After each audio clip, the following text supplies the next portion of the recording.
បាទសួស្តីបងប្អូននេះគឺជាទស្សនវិជ្ជាវាស្រែនៅខាងលិចផ្អាវពេលម៉ោង6ថ្ងៃលិចបាត់ហើយត្រជាក់ស្រស់ស្អាតមែនតើធ្វើដំណើរទៅមុខទៀត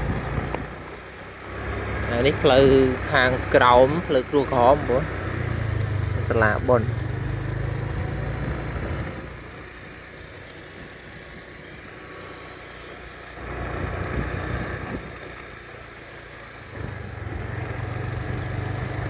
មីងក៏ដកស្មៅ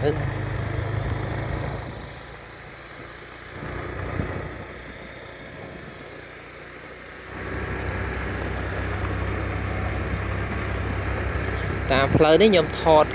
ការមុនคลิปការមុនមួយคลิปហ្នឹងឥឡូវខ្ញុំថតមួយคลิปទៀតប៉ុន្តែកំណាត់ផ្លូវខុសគ្នាបងប្អូនខ្ញុំថតការមុនផ្លូវនៅមុខអានេះខ្ញុំជិះផ្លូវមួយទៀតមកខាងក្រោយទៀតអូយស្មៅខ្ចីល្អ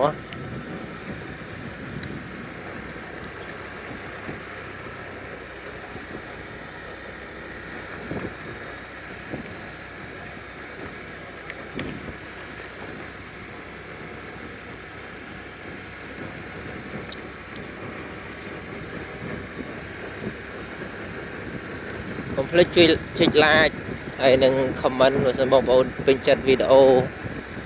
លក្ខណៈបែបធម្មជាតិបែបស្រុកស្រែបែបនេះនេះតាមឡាយមានដាំឈូកមានអីខ្លះដែរបងប្អូនហើយឈូកនោះបានតែដាំអីកើតកូនរហូត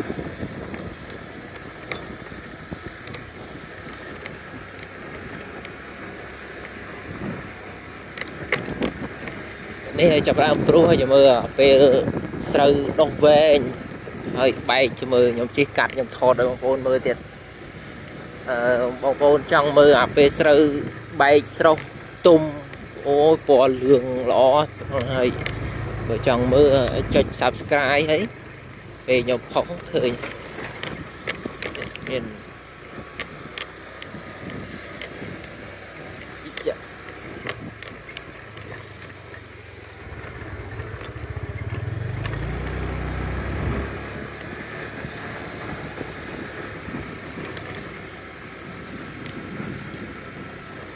ហើយនេះដល់កន្លែងសាលាបុណ្យដែលខ្ញុំថតការមុនហ្នឹងហើយคลิปវីដេអូហ្នឹងតែប៉ុណ្្នឹងឯងហើយសង្ឃឹមថាបងប្អូនជួយចង់មើលคลิปបន្តទៀតចុច like